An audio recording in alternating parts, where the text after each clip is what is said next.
Hello, everyone. Welcome to Progressive HR Live. I'm here with my guest, Bucky Keady, who is the head of people and culture with Editorialist, the future of online shopping and editorial. So cool. So very, very cool. If you know me, you know that I'm such a fashionista. At least I was before I had kids, and now I'm just a mamanista. So yeah, I just, this is so cool. Online shopping and editorial all together in one. So we're going to be talking about editorialist cultural values today. Basically, just kind of a case study of the editorialist and Bucky's interest in putting together the culture and values for this fabulous company. So if you are joining us live, please go ahead and add your name to the comments. Let us know where you're joining from. Excuse me, a little frog in my throat. Where you're joining from and how are you doing today? So Bucky, I'm going to go ahead and check in right now and make sure we are live and it's working. Great. And oh, that's why, because I didn't play.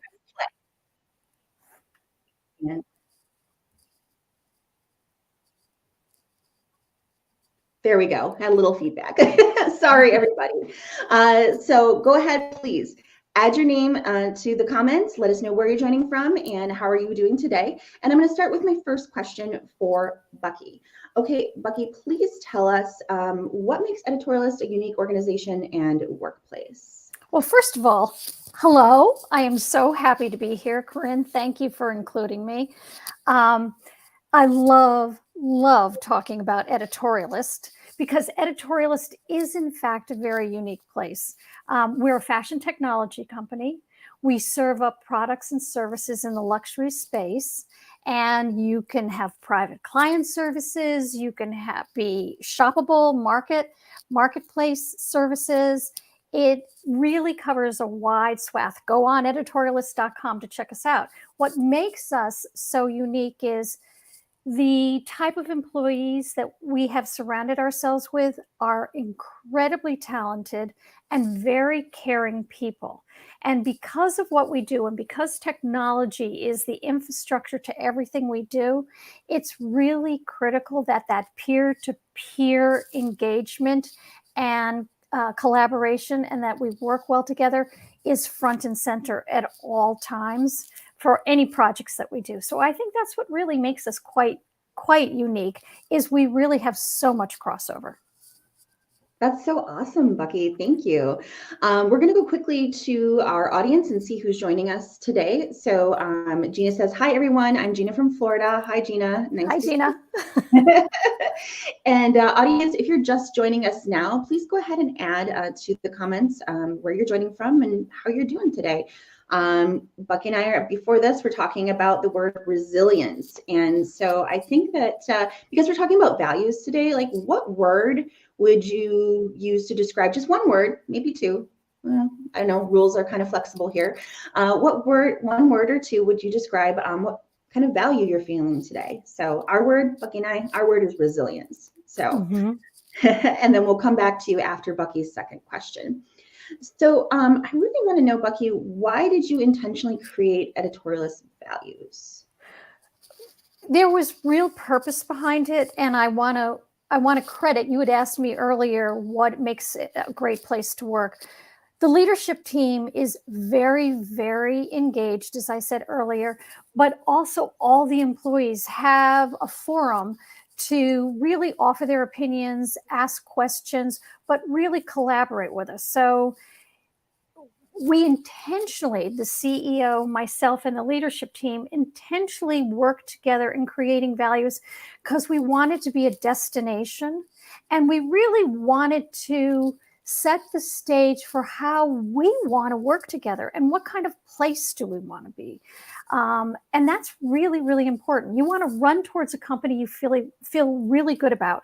And so it's been interesting over the last year since we have implemented these values, how people that I interview from the outside speak to me about how important that is to them, because they want to be aligned with a company that appreciates their values and they appreciate the company's values.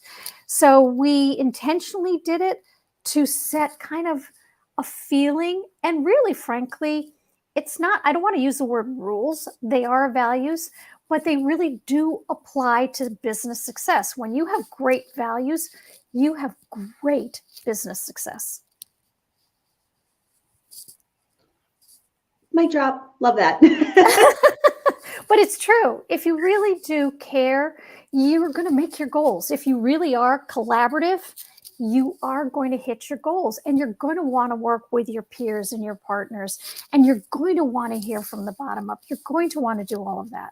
So that's why these values are really important. I'd love to lay them all out for everybody. I know you did that in the program, but they are integrity, they are collaboration, they are kindness, customer focus, and creativity.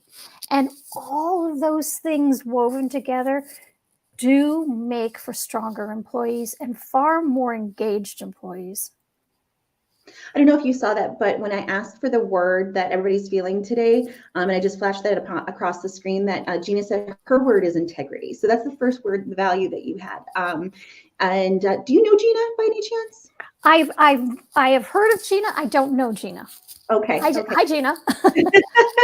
You guys should connect afterwards. So yeah, and then we have Megan Bickle. She joined us from New York City.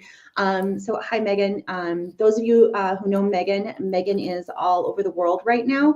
So she's bopping around, and she is coming on Progressive HR Live to talk about HR in the Metaverse in our episode 4, which is in April. So we're really excited about that. Oh, that's good. Yeah. So everybody, if you're just joining us now, please go ahead and introduce yourself in the comments and let us know where you're joining from. And we asked the question, what 1 or 2 word or 1 or 2 values you're feeling today. So again, there's that frog. So let's get on back to our questions. Actually, you know what? I wanted you to go really quickly again through the values. Absolutely. The number 1 is integrity. Well, we talked about integrity, kindness, and kindness. Do you want me to riff a little bit on kindness, or do you want me to just list the value? Let me riff away. You know, I love riffing. So let me riff away on kindness. Kindness, kindness is not, oh yeah, I'm being kind. How are you today? Of course you want to know how you are today. But kindness is really respect in the workplace. Kindness is being honest in the workplace. Kindness is such a great value, because how you deliver feedback and how you work together and how you keep to deadlines requires a great deal of honesty and integrity. There's that word again, and kindness. So one of our leaders, who I really appreciate this tag that she created around kindness, which is honesty is kindness. Mm-hmm. Because if you're not telling people how a project is going, if you're not telling people where they are not accountable, if you're not telling people what's on track or not, you're really not being very kind, because in the end, the project isn't going to get done, and something is really seriously going to fall through the cracks for the business. Yeah, and so you don't need to be like, so a lot of people say, like, just give it to me bluntly, like, just tell me bluntly. But everybody has a different definition of what is blunt and when they're being kind, or what could be considered. That's such a great point. How do you flush that out when you're talking about kindness? Well, you're getting into a very interesting place, because it's how people receive communication. And blunt is certainly one technique. And also you have to think about, we're a global company. Different cultures receive information differently. So it's really like, how do you give feedback, which means listen very carefully to who you're giving feedback to. And are they receiving you? And are they receiving you in the way that you're trying to communicate to them? And sometimes being more direct, not blunt, more direct is very, very helpful, because there's no gray area. I often talk to employees about think in bullets, because if you think in bullets and you deliver that feedback in a kind, direct way and an honest way, it's going to be received pretty well. Awesome. Awesome. So we have integrity, we have kindness. Yes. And then the third one is? Creativity. So that's problem solving. Creativity, yes, we're a fashion technology company. And yes, we do love our beauty and our fashion and luxury very much. It's a really, really fun place to go to. And it's a greater place to shop. But I sound like I'm pitching it. But it's creativity. We often think about art direction or design. Creativity is let's step back and look at a problem differently. We've been trying to put our heads together and noodle this one for a while. So let's step back and think about problem solving. And if that means we're workshopping this together, we're collaborating, and we're thinking creatively about problem solving, that's really important to our business. It's really important to editorialists to meet our goals and to be thinking about the best way that the consumers are engaging with us, which brings us to another value, which is customer focus. We are completely customer focused because we are a service. We're providing private clients, we're providing marketplace, so we're very much a service. But customer focus is also internal. Mm-hmm. And at the risk of sounding, like I'm like preaching here a little too much, how we help each other, how we work with each other internally, how we treat each other. We should be treating each other. Remember when you were growing up, your parents would say, I wish you kids would treat each other the way you treat your friends. Well, that's the same thing in the workplace. I wish we treat each other the way we would want to treat our customers or our consumers. So that's why customer focus for our customers, but for each other, is also really one of the top values for our company. That's awesome. And then is there another one? So we got. Well, I think I said kindness, collaboration. I'm like trying to tick them off. Kindness, collaboration, integrity, creativity, and customer focus. Okay. Collaboration was the one that we were missing there. So collaboration, which is that's the weaving everything together. And when you have the right communication style, when you're respectful, when you're honest and you're kind, that weaving together to get things done is going to make or break, frankly, any company. I don't care what kind of company it is. So I've got some questions, 2 questions actually that are on the values before we move on to the actual one of the prepared questions we have. But before we do that, I wanted to introduce a few more people that came in. So Mindy Hankoop, our Director of Community, she says hello from Austin. And then we have Noreen Jeffrey from India. So we've gone global here with Hi, Noreen. So, and then we also have Emily from Ohio. So welcome everyone. I'm so glad. Listen how global we are. This is great. Love this. Imagine how many people will see the replay as well. So, I mean, we have the Progressive HR Network is very vast. And so we have people from pretty much almost every country in the world, almost Love every. It. Yeah. So my questions.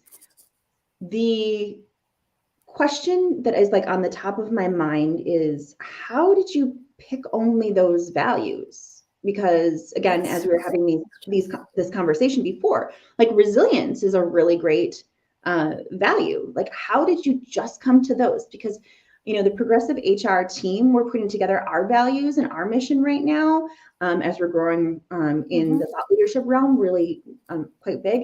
And it's really hard to decide, like, so many different values we want to use. How many is too much? That's a really good question. You're the first person who's ever asked how many are too much. Yeah, you are. And resilience is a great one. Accountability is. You and I were riffing about this earlier.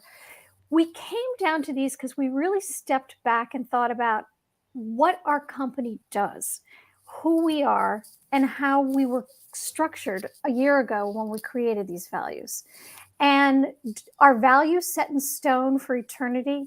No, because every business should pivot and think about where the energy is and what the goals are and where the talent's headspace is.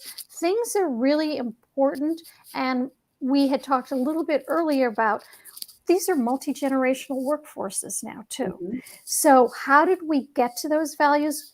At that point in time, we really felt that these were values that would be really integral to our growth and really solidifying our relationships internally as we focused externally with our customers, whether through brand partnerships, affiliate partnerships, whether through private client, as I mentioned, or the marketplace. So really thinking about who our clients were, as well as who we were at that point in time. As the world changes, we may step back and rethink them again at another point. But right now, they're still holding pretty true for 2023. So that leads me to my next question is, when did you create the values? A year ago. More than a year ago. It was about a year and a half ago now. About a year and a half ago now. And we really unveiled them in, with a drum roll, because we were very, very, and are very proud of them. And people, as I said to you earlier, really run towards the values at Editorialist when they're interviewing. They go to the corporate site or they go to the commercial site and really dive in. And the feedback I get on the values it's really heartfelt, really heartfelt, because people want to be part of an organization where they're going to be respected and their intelligence and creativity is going to be celebrated.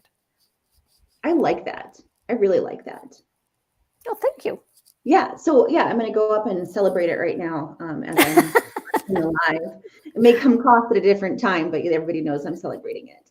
So what was the work culture like before you created the values? Well, I don't 100% know because I wasn't there. One of the first orders of business for me and for the leadership team, and in particular our CEO, was to really create these values, because we're still a relatively young company and you want to have that framework. It's sort of like family values, but in a business place. We wanted to have that framework where we could really respect one another.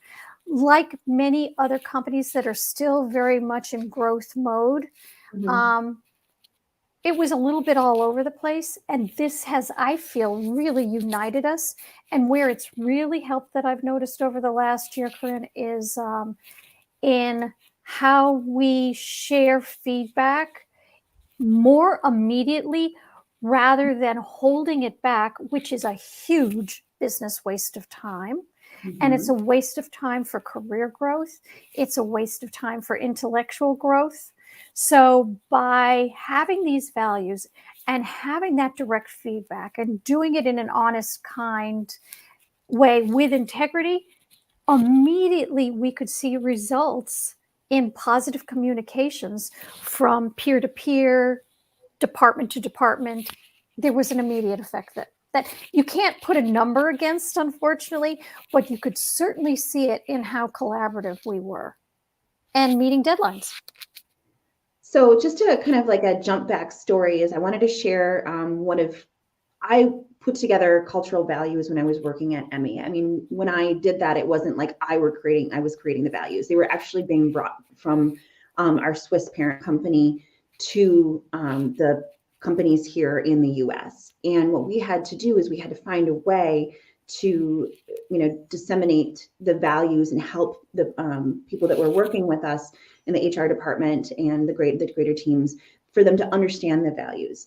And I think what kind of like there were a lot of challenges, because again, you're taking the Swiss culture. Yes. You're trying to translate that into an American culture. And it was hard enough. We created these info sheets, and we created these buttons that you could wear, that if you displayed this cultural value, then you got the button. But one of the hardest thing is they wanted us to learn the values in both English and in Swiss German. Wow. And so that to me kind of like defeated the purpose of actually, living every day through the values. So when we talk about challenges, what were your challenges in disseminating these values when you initially laid out these values? Easy answer: a remote work culture.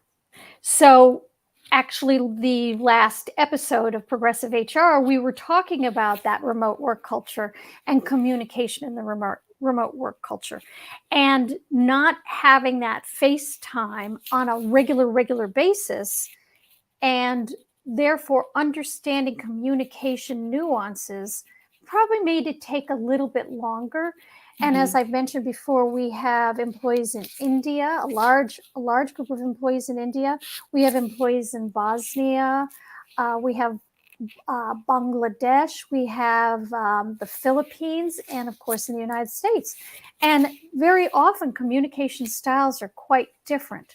So learning how we can translate those values to different ways of communicating and different cultures took a little bit of time, and frankly, a lot of feedback to me, and a lot of feedback to the people in culture team on how people are feeling about them, or where they're having discomfort, or where they could use coaching. And coaching has to be married to implementing. It's got to be there at the same time. And people need to know that they can comfortably come to us. And that's where integrity comes. They can comfortably come to us and be very open and frank about what feels good and what doesn't feel right.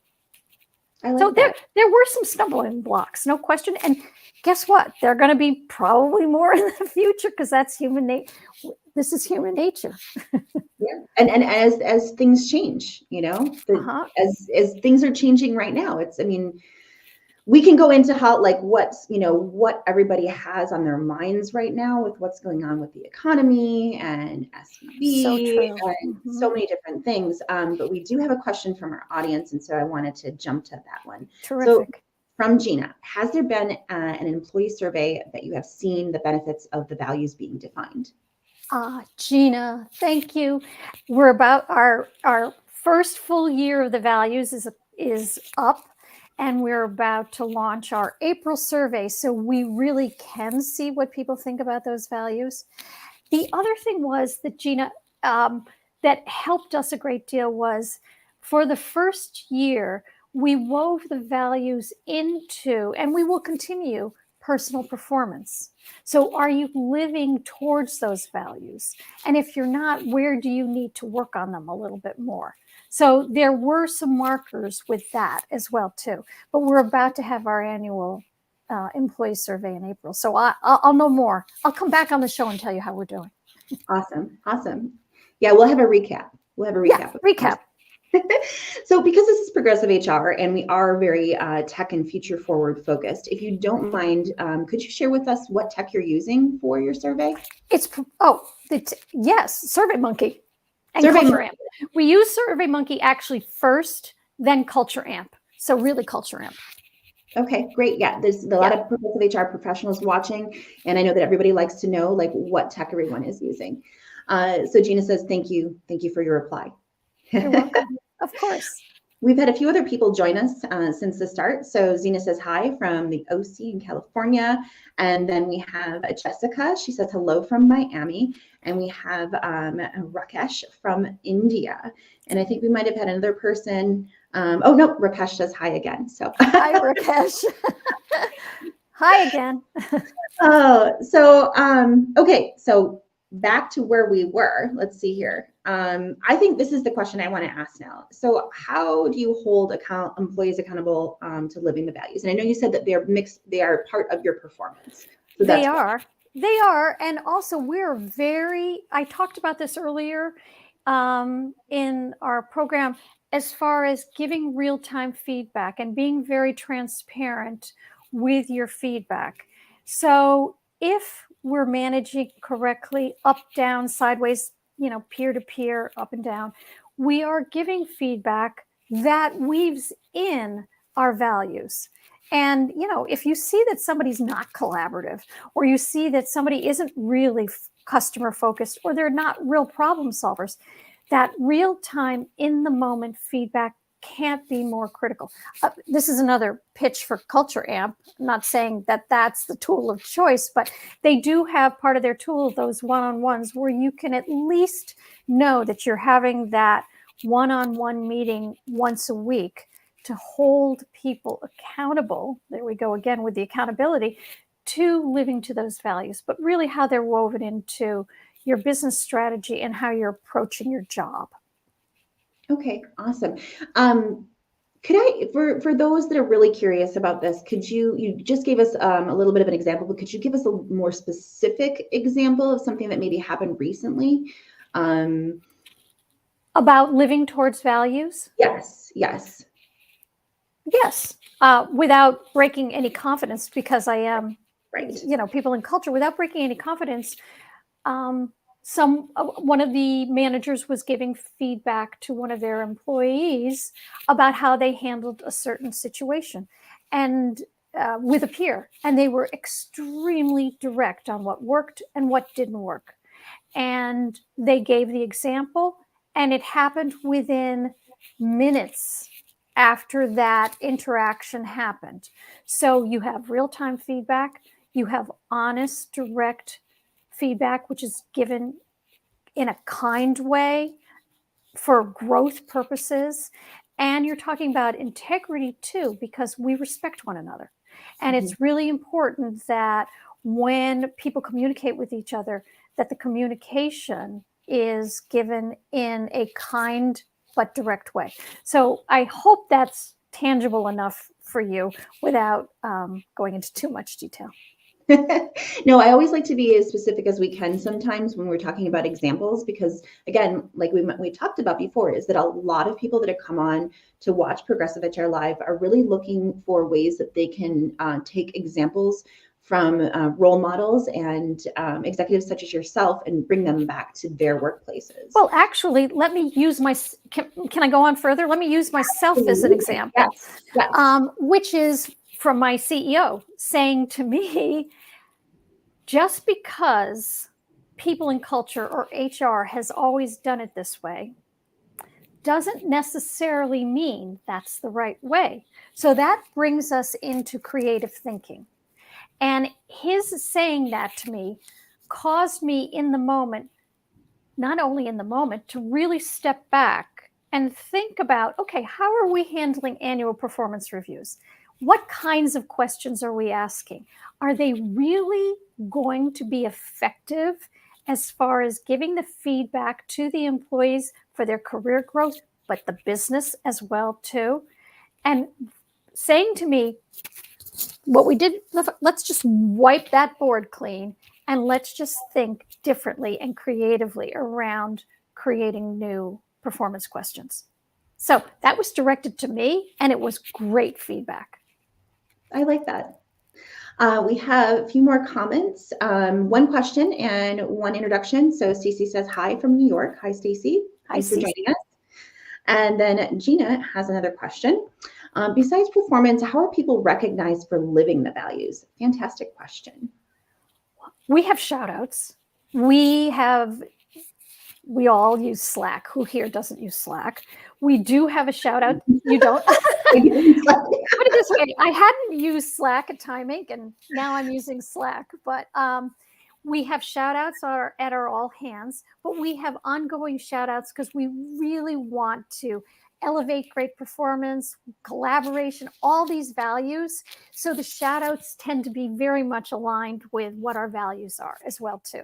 Creativity, customer focus, doing great jobs, collaboration.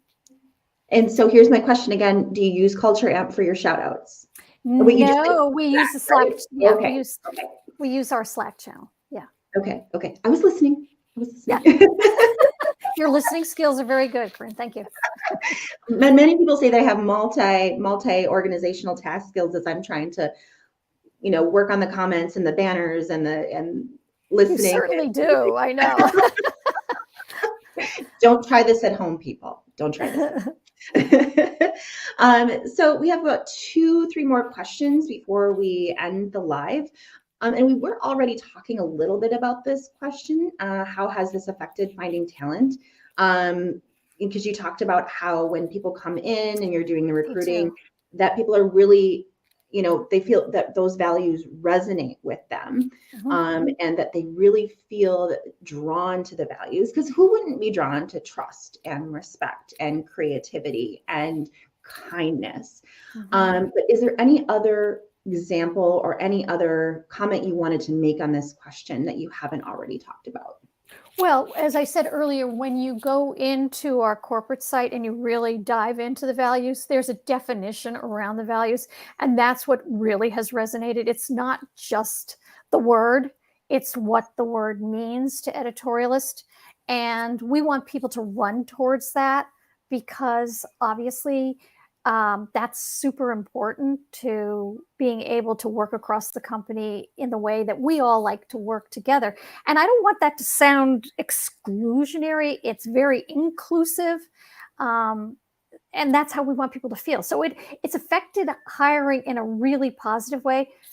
I would say 95% of the time people say to me, I love your values.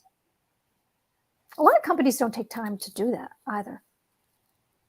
No, I agree. I think, there's always that problem of that the values are great when they're rolled out and then they're written on the wall. But then if you stop somebody, if you stop an employee in the hallway and you say, quick, what are our values? They're like, hard work. Like they're just picking from like, what are the most important values? And I have seen companies that have 10 values, and that's a lot. That's a lot. That's overwhelming. I mean, it's like tasks to give somebody in the workplace or projects. You really want to be able to focus on too many values. That's really, things become diluted. So that just made me think of a question for our audience. Audience, how many values does your company have? And truthfully, well, maybe this is not anonymous. But I was going to say, if you want to answer this question, how many values does your company have, and how many do you actually remember on a day-to-day basis, or that you actually live out on a day-to-day basis? If you want to answer this question, yeah, great question. Good question, Kareen. As we're asking questions, Bucky, do you have any questions for the audience that you're curious about? Well, I am curious about how much time your company or you really step back and think about that, the engagement of working with others and how you peer-to-peer communicate with each other. How important is it, or do you find yourself on that hamster wheel going so fast that it's hard to step back? I'd love to know how often values are brought up by the company and taking time to think about them. And I know I can answer for myself is that within Progressive HR, I've been running the company for 5 to 6 years. I forget sometimes because the line of when we were actually working to when we actually formed as a company is kind of blurry. The IRS would know, but I don't. But we've added people along the way. We're 5 strong now, and we're about, Mindy would agree with me, is like we're about the time that we need to start putting together our values, and so we're doing that. And Mindy and I have talked about numerous values, but we haven't yet communicated and really got the whole team together to kind of like flesh them all out. So this is an interesting conversation for me because this also helps me and my team figure out what we want to put together for values for Progressive HR. I think progressive is going to be probably one of our main values, being progressive. Rightly so, yeah. The other, it's so intentional and it's deliberate and making yourself step back. It's also, I feel, adds to that wellness balance. We've talked about that in the past on Progressive HR, but that wellness, workplace, family balance weaves in very, very nicely with values and respect and collaboration and integrity, because you want that in your home as well, too. So we've had a question from Zena. She says, the first part is in response to Megan Bickle's conversation, or Megan Bickle's comment. But she wants to know again, how many values again does Editorialist have, because she missed the beginning. So let's go over those 5. 5 values. There are 5, Zena, and they're kindness, collaboration, integrity, creativity, and customer focus. All right, and then now we're going to go back to Megan's statement. So Western Digital has, or the company that Megan is working with right now, I believe that's Western Digital, has 11 culture attributes, and it's way too many to remember, she says. Yeah, I would agree. I think 11's a lot. Getting into double digits, once you get into double digits, you've lost me. And then Gina says, too many, and they're failed to be woven into business. I appreciate you sharing how important it is to keep people engaged. Yeah, totally, 100%. And then we had, this is where I'm going to be looking up and down a little bit here, because we've got some, I believe this is KK, oh, I'm so sorry. I don't know who this is. I'm sorry. So if there are too many, and it is not only harder to remember, but there is no real focus. I'm going to repeat that. If there are too many, it is not only harder to remember, but there's no real focus. The organization is trying to be everything to everyone. It's a great point. Yeah. It's a great point. And I believe that was from QE. Mm-hmm. Yeah, mm-hmm. I can see it now up over here from QE. Thanks, QE. And then let's see here. We just got so many in at that one time. And I think that, this is Mindy when we were talking about when we're putting our values together. She's 100% green. Thanks, Mindy. And let me make sure that I did not miss any, and I didn't. Okay. All right, back to questions, everybody. Thank you for bearing with me with that. So here's our two last questions. So if you have any questions for Bucky and I, like, now is the time to talk about them, because we're going to be wrapping up in about maybe 10 minutes or so. So Bucky, I want to know, now that you're in this year 2, has the accountability changed for the values? And I'm guessing from what we've talked about, I'm going to say no. Am I right? Am I wrong? No, you're right. No, it hasn't changed. Maybe it's accelerated a little bit more, because 2023 is turning out to be, for everybody in the workplace, a far more challenging, intricate and interesting year because of outside influences. You talked very early on about the pressures around banking, the pressures around the economy, the pressures around technology and downsizing. So I would say that your values are magnified even more. And so the accountability perhaps is a little greater, yet you want to make sure that the accountability for values are woven into business goals, which I talked about several times during this. It's the right thing to do, and it's the smart thing to do. So yes. So in saying that, I mean, do we want to talk a little bit about what's going on with SVB and Silicon Valley Bank? And, we talked about resilience, and we talked a little bit about, before we got on the live, that we may bring up this discussion. Do you think we have time?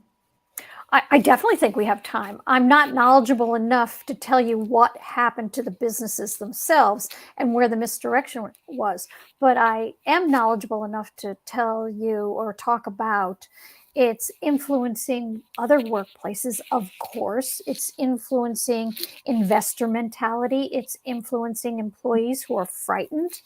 We have been dealing with so much in HR, people and culture, since COVID, and this remote work culture, and then you throw in the economy, and then you throw in the latest news releases, and frankly, you throw in the war in Ukraine. All of these things make for vulnerable people, vulnerable workplaces. And when you have strong values and strong character traits, there's something wonderful there to lean on, which helps. But it's far more complicated in managing a remote work culture because of everything that's going on externally. Is that what you mean, Corinne? Yeah. I mean, we talked about resilience, and I think that, how we're reacting to this, and it's devastating. Let's just say that it's devastating that those people were affected. And at the same time, we're also finding this, this feeling of a community around it, because there's so many people that were not affected they're affected because they want to help everybody. Yes. Like, I've seen so many payroll companies reaching out to, and so many open source, like Lars Schmidt, Yes. So many people reaching out and saying, if you were affected, is there absolutely any way that I can help, you know? And I think that says something about, like we're talking about values, but the kindness of people. Mm-hmm. And I'm not Well, sure that. first of all, shout out to Lars, because Lars Yeah. is an amazing person and a great resource. And shout out to LinkedIn, because people who have been downsized and are dealing with challenging issues, there are so many resources that are available through news and on LinkedIn that are really important. But also, we have to think about the multi-generational workforce and think about people you work with who have lived through something like this before in '08. So, if you have a young culture, sometimes it's hard with that multi-generational knowledge, but tap into people that you have within your company who have experienced these things before, and listen to them and how they handled those scary times or emotional times and how they shored themselves up. That could be very helpful to people too. You have resources available, and people in culture and HR can direct you in the right place and get coaching internally and mentoring internally as well as externally. Awesome. Awesome. So before we ask our last question, before we shore things up here, I wanted to go back and just shout out to Keady. I mispronounced her name, so I'm so sorry. So Keady Barnett, who had the absolutely great comment about there are too many, not only hard to remember, but there's no real focus. So thank you, Keady. You're right, Keady. And then our last comment coming in from Odette Garcia, and she says, regardless of the amount of values you have, what I find is the most important is holding top-down accountability. There's no point to having 2 or 11 values if your leadership doesn't model them and instill them throughout their team. 100%. I couldn't agree more. And I have been in companies where they attempted values and it wasn't being implemented from the top down nor talked about from the top down. So, as great as your HR team was, your people and culture team, if it doesn't come from leadership and if they don't live it, doesn't mean anything, really. Yeah. Props to that. Props to that. Yeah, props to that. So what's the best way that we can connect with you and learn more about your work at Editorialist? Well, I'm on LinkedIn. You can certainly message me at any time on LinkedIn, and I will try to give you my attention. I'm also at bucky.keady at editorialist.com, but I would prefer going through LinkedIn so I can manage my inbox. And I really love feedback. Give me your feedback, because if there is a better way of communicating this, I would like to hear your thoughts. Thanks, Bucky. And then Odette says yes, 100%. Oh, so she says 1,000%. 1,000%. Thanks, Odette. 100%.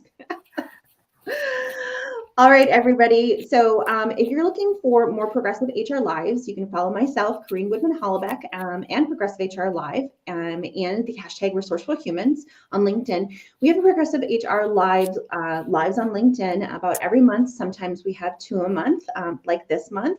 So we have the next episode 3 of Progressive HR Live will be Karen Weeks, and she's joining us as Chief People Officer for Order Group, and we're going to be talking about all the top culture trends in 2023. And like how Bucky mentioned some of our conversation from Susan Fierro of Universe.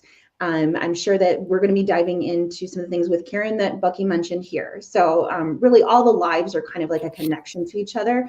So if you do feel like that there's anybody who would benefit from this conversation or benefit from being part of this conversation, please direct them to me. I do appreciate DMs. And like Bucky, I love to manage my LinkedIn inbox as opposed to my email inbox.